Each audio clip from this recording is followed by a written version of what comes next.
Gaddafi may be gone, but killing and torture remains rampant in Libya.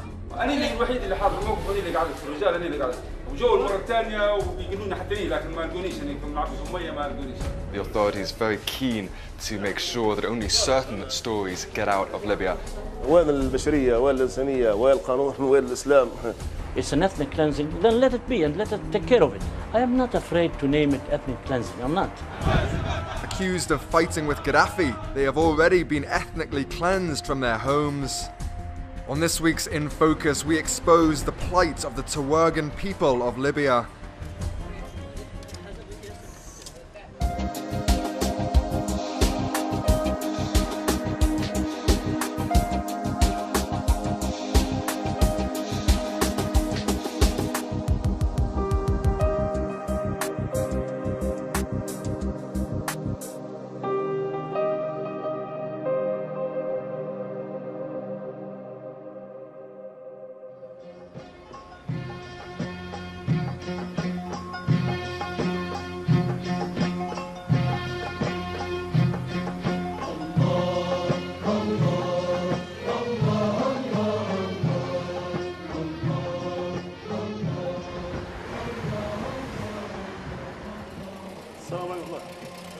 A refugee camp just outside Tripoli. We were lucky to gain access and have been told we wouldn't have long to film. This is part of the new Libya the authorities don't want you to see. Recently, revolutionary fighters entered the camp to make arrests. عندي 4 أولاد وأبوهم. عندي أسامة وعمر وعبد الله وباتهم ساعة رجب. هذا اسمه. نقولوا عمهم. ونقولوا عمامهم 8 هم العائلة بكم 8 اللي نقولوا منه. العم الكبير علي والثاني باتهم ساعة رجب والثالث جمال رجب والرابع رضوان الضنيني. إيه واسماعيل علي. 8 بكل عائلة. إنه واحد خش هني لهني ولا جابوا قدرنا حتى حاجة رأينا واحد مفاتح علينا حتى بكذا. زالوا تهمان نقلوا ضناي ونيم قاعد وعني يتحقق عليه ما عيطت عليه ما شنو يكتبوا لي يحلفوا لي والله يظل قداك يظل شنو ظل يكتبوا لي حرام عليهم الطليان هو حرام عليهم خلاص انا اللي الوحيد اللي حاضر الموقف هذي اللي قاعد في الرجال انا اللي قاعد وجو المره الثانيه وبيقولون حتى لي لكن ما لقونيش انا كنت معبي في الميه ما لقونيش. This family is from Tawergha, a town which used to be home to native black Libyans. During the war, many Tawerghans fought for Gaddafi's army.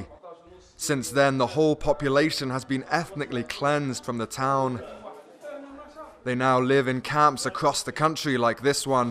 Revenge attacks are rife. تصور أنت في فترة هني مسكوا أكثر من 16 عزوز. أقل وحدة عمرها 70 سنة، كل نيم سنة على كيس. قالوا إن هدينا كان في الكتائب وكان متعاونات مع الكتائب. قاصي عدود عمره 70 سنة، شو بتقدر تدير هذه؟ وكان القبض عليها لأنها تورغيات وسمر البشرة فقط لا غير يعني. التمييز العنصري الموجود في ليبيا ما أعتقدش صار حتى في جنوب أفريقيا قبل. يعني وين البشرية وين الإنسانية وين القانون وين الإسلام؟ We're not even allowed to film inside this camp without official authorization from the authorities. We're not even allowed to talk to any of these people. The authorities are very keen to make sure that only certain stories get out of Libya. If we're caught filming, we might be banned from filming anywhere else in Libya.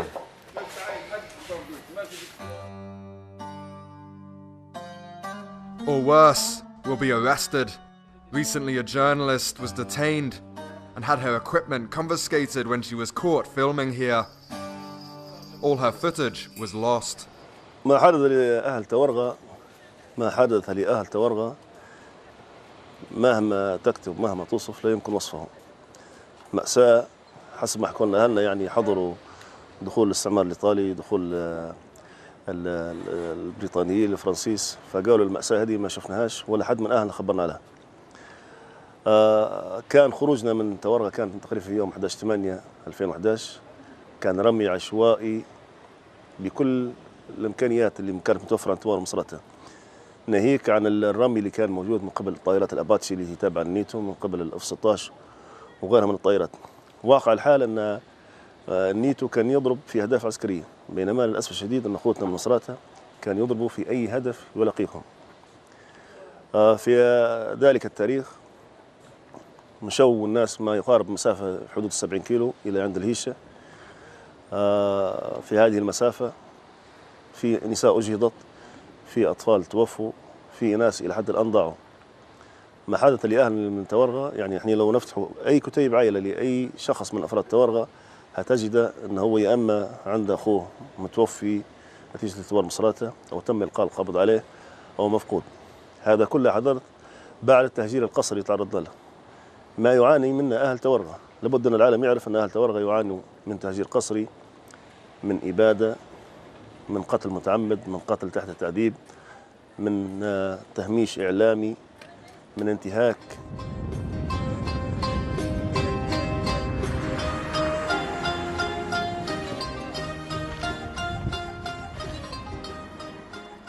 The Libyan war is officially over, but violence continues and the scars of war remain wide open. We travel to Misrata, a city which suffered most in the war. We're just entering the outskirts of Misrata now, and already we've been stopped by security twice. You can already tell there's a different atmosphere here, more tension, more security, and more questions being asked.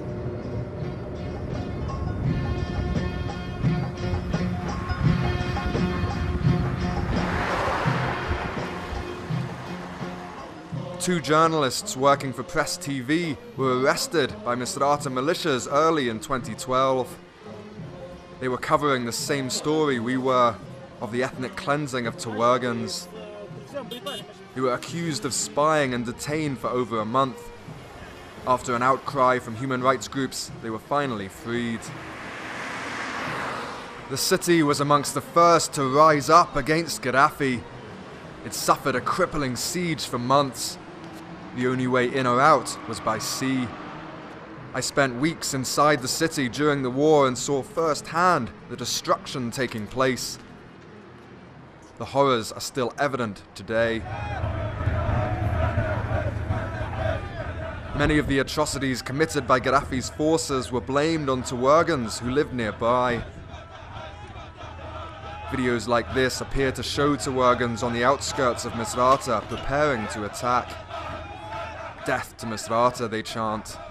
Because I know that, as a fact, an old man have been forced to watch his wife and two daughters raped in front of him from his Libyan colleagues. This is not Libyan style. This is not Libya we know.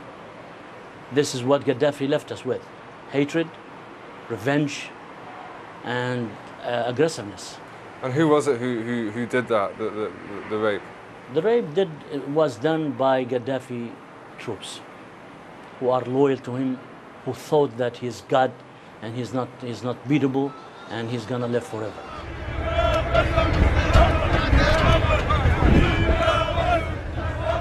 Tawerghan spokespeople admit that many Tawerghans did join Gaddafi's forces. Lured by his propaganda machine and promises of preferential treatment. They also admit that atrocities were committed, including rape. If anything happened to them, which reached the point of ethnic cleansing, nobody will accept that in Libya. But that has happened. The city of Tawergha is no longer for the people of Tawergha. The definition of ethnic cleansing is forcibly removing people from their homes. It is ethnic cleansing, though, isn't it? I am not afraid to name it ethnic cleansing. I'm not. If it is by the international standard, it's an ethnic cleansing, then let it be and let it take care of it. But it's not like ethnic cleansing like happened in other parts of the world. No.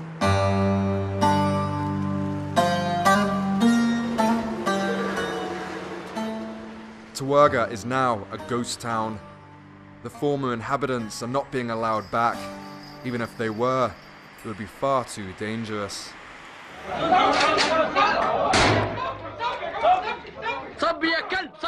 This shocking video shows Tawerghans who have been captured by the revolutionaries. والله انت داير شيء تعال حكمني لم تثبت علي خلاص مش مشكله حكمني. حتى ولدي لي لو ولدي يجي يقولوا انت ولدي كذا يسوي يحاكموه محاكم عادله نسلمه يا ولدي. نسلمه للسلطات اللي تحاكمه محاكم عادله. لكن هيك خلاص شد عذب عذاب ونشوف في حالات يعذبوا فيهم يروحوا وين؟ Well, the idea is not for Misrata to establish a court. It's for the central government, and it should be part of a concerted effort on the part of the government to try Gaddafi's stooges and Gaddafi's criminals. Of course, we need justice. We cannot have democratic Libya without establishing justice. Why not? We can embrace them. We can take them back. All of them? No. And some of them are murderers, definitely. Which ones are murderers? Some of them are in our hands, in Misrata, in Zintan, in Tripoli, Ghazi, and some of them are still free. And how do you tell if they're murderers or not? What's the distinction between a murderer and a fighter? The law and the justice.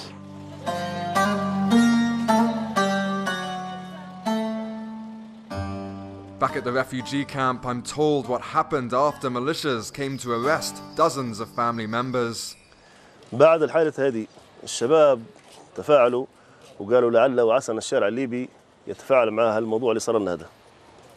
فاخذوا بعضهم وتحركوا في الشارع. فما فيش الشارع الليبي ما فيش أي تفاعل ولا أي اهتمام بالأمر هذا. لقوهم بعدين في آخر الشارع في جنزور في جهة السمافرو وبدت نفس الكتيبة اللي هم ثوار مصراتة بدوا برمي عشوائي على الناس. في الرمي العشوائي هذا توفوا 5 أشخاص فيهم 3 لقيناهم وفيهم 3 أنفار وفي نفرين طفلين ثاني يوم لقوهم مرميين على البحر وانجرحوا أيضا 7 أشخاص. The community here is now living in perpetual fear.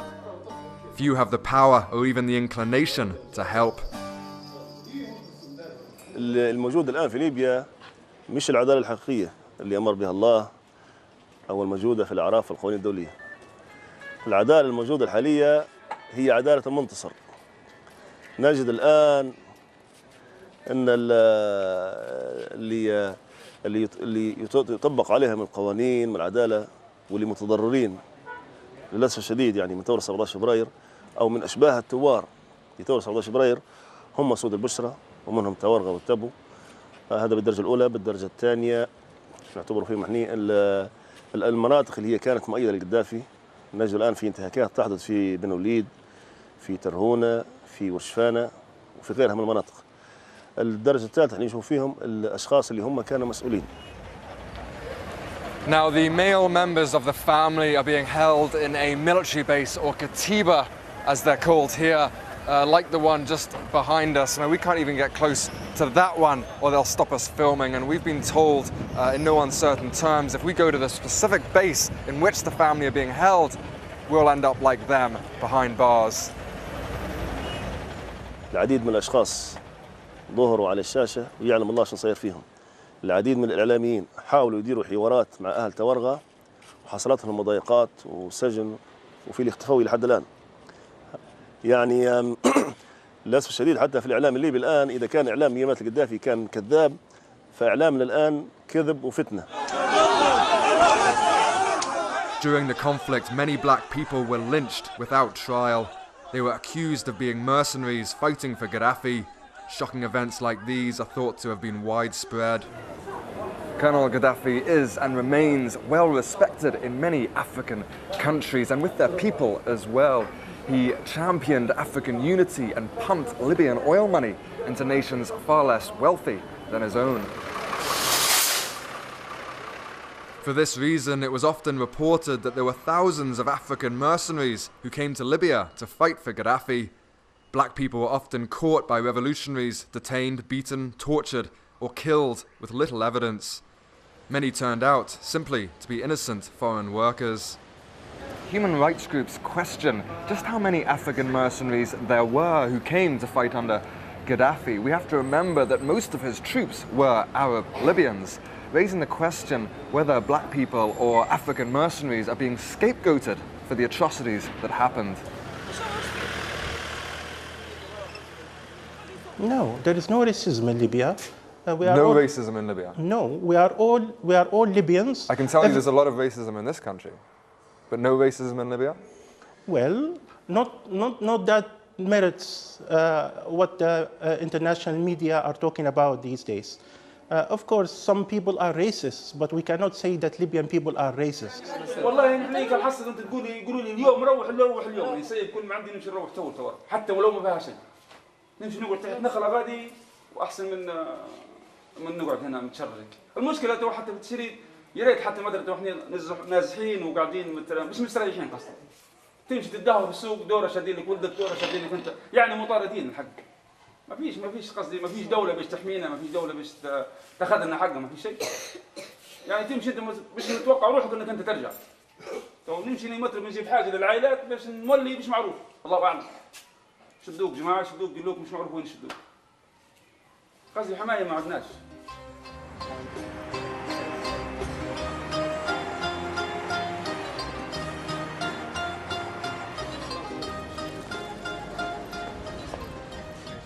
Back in Misrata, we were taken to meet Gamer Shaban.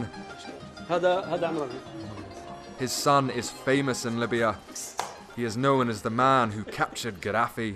طبعا القذافي كان في مخبأ تمام تكون عندك علم على اساس انه في مخبأ تحت الارض في جعبة مجاري ففي كتيبة النمر متمركز هنا في المكان هذا كتيبة النمر صار عليها رماية طلب الدعم فمجرد ما وقف على الماسورة هذه طبعا ما علموش من فيها صاروا قبلها محادثات وبرنامج قبل الكلام هذا الكلام طويل كان بتحكيه بالتفصيل فالمهم معهم واحد اسمه سالم بكير نفس الكتيبة برق هيك قال القذافي صارت له زي الرهبة عمران حد ما سمع كلمة القذافي نزل من على السلاح ورقب أو الماسورة لوطة شاف القذافي نقز عليه جت نقص على في المكان اللي بيه هو يعني هدي نصيب مجرد ما وصل للمسدس تاع القذافي طبعا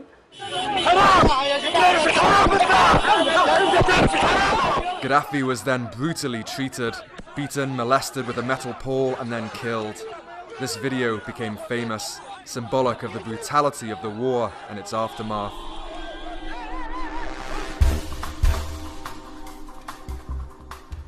Omran was offered $1 million reward and an invitation from the Emir of Qatar. He rejected both, saying he was only interested in helping his country. But after the conflict was officially over, fighting continued amongst pro- and anti-Gaddafi forces, especially in the nearby town of Bani Walid.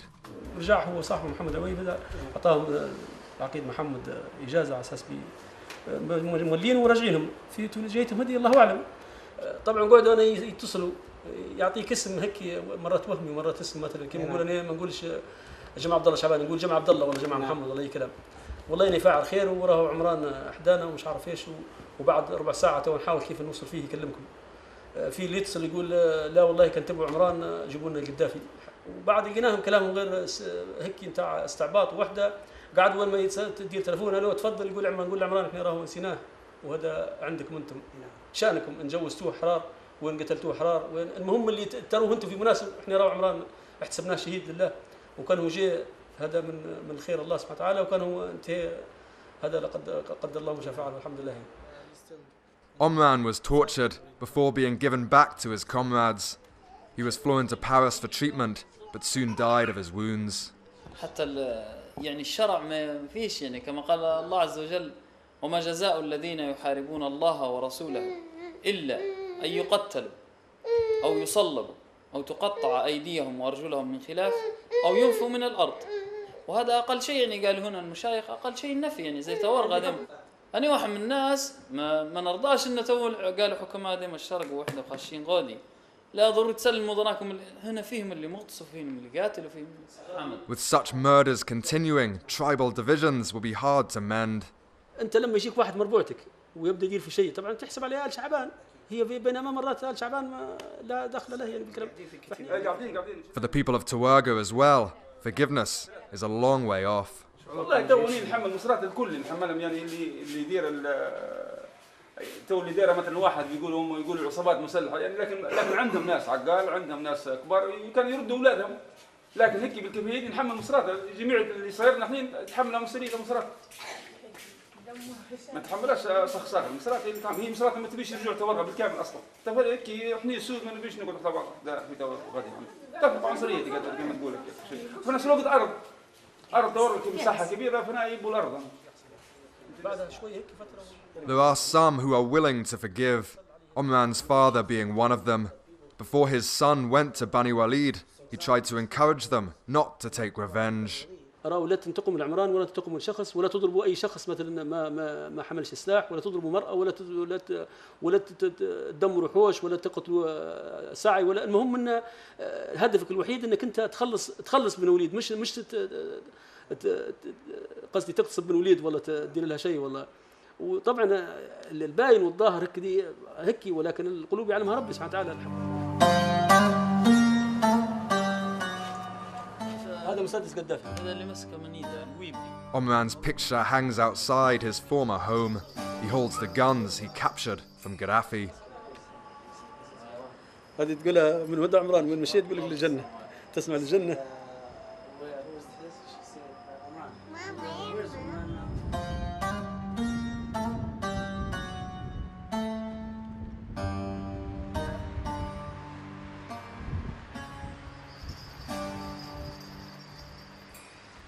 We need time. We need the international community to help us. We need a commission of truth and reconciliation raised by the United Nations to help Libya. That will go a long way towards reconciliation and towards the healing process.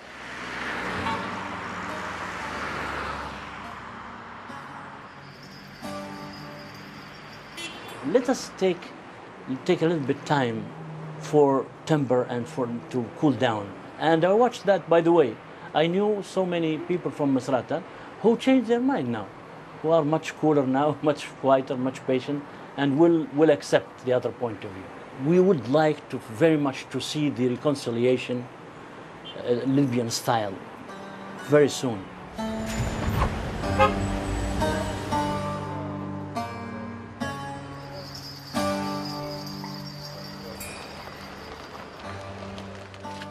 On our last day in Libya, we went to another refugee camp where Tawerghans were sheltering. At the gate, we were stopped and forbidden from filming. Eventually, we were sent away.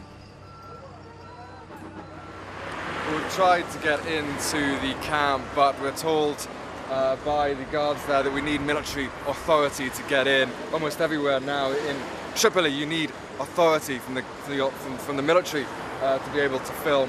It's clear, especially camps like this for Tawerghans, for black people, they're particularly sensitive about, and they don't want journalists to get in to see what's happening.